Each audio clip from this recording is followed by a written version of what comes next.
What if you could be transported to the outdoors from the comfort of your own couch? Sounds nice.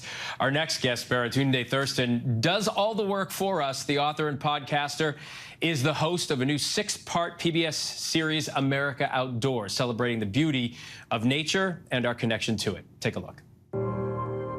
My name is Baratunde Thurston. I'm a writer, activist, sometimes comedian, and I'm all about exploring the issues that shape us as Americans. This country is wild, and its natural landscapes are as diverse as its people. Hey! There it is, there it is. How does our relationship with the outdoors define us, as individuals and as a nation? Baratunde, thanks so much for joining us tonight. Really do appreciate it. I appreciate being here, Phil. Thanks for having me. Let's go back to your childhood. Talk to us a little bit about how your childhood influenced your career choice and your creation of this particular series. I was born in Washington, D.C., 1977, and raised in a Mount Pleasant neighborhood here in this swampy town, and the outdoors was an escape. My mother put me out there. Sometimes she'd just say, go outside and don't come back, or make sure you're back before the street lights come on. But given what D.C. was going through in the 80s, going out into nature was quite a mental health break, was quite an improvement in safety at sometimes. It was quite just a fun place to hang with friends. So she was a Sierra Club member. We went hiking. We went on big bike trips. And also reminded me that the world is so much bigger than the block I grew up on. There are nature shows out there. No doubt you've been a fan of them and watched them. But in what ways is America Outdoors different from those shows? I think the main way, Phil, is that we're focused actually on people and our connection to nature and our connection to each other through nature. But primarily, I'm talking to folks who have a really diverse set of connections. I'm talking about the oldest people on this land, the indigenous communities, to the newest, even refugee teenager communities, and everyone in between, ranchers and boatmen and surfers and hikers. And sometimes they don't look like the image of an outdoors person that many of us were raised to expect. And that's part of the surprise and a lot of the joy of the show. I think in general there's an understanding of why representation is important, period. But why do you think it's important to see people of color representing diversity from these various environments that you go to? Well, I think many of us carry an extra level of stress because of the stresses in the political environment, the social environment, the economic environment.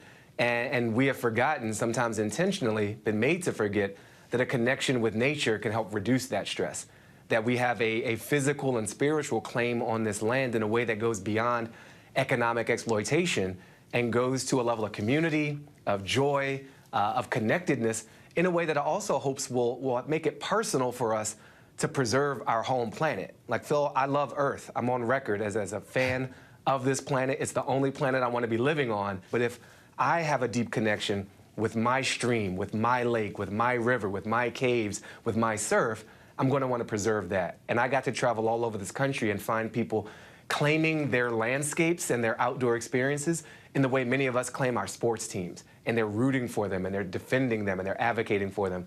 And that was a joyful climate message as opposed to just a doom and gloom climate message. You mentioned climate. We're seeing record-breaking heat across the country right now. While traveling through America's outdoors, how is the issue of climate change addressed and experienced throughout your series? It's experienced by everyone. I mean, it's experienced by me and the crew. Everywhere we went, there was an element of climate awareness. There's also a sense of mourning and loss amongst very different communities, from Tangier Island out in the middle of the Chesapeake Bay that's literally being subsumed by the water, mourning their loss of ritual and connection with their kids, from their grandparents onto their grandkids, to the Shoshone-Bannock people in Idaho, mourning the loss of who they consider family, the salmon, who we were supposed to witness a salmon hunt, that they actually had to call off the hunt because there weren't enough salmon, and those that remained were basically cooked by the river they were in. They were too weak to want to remove from the water.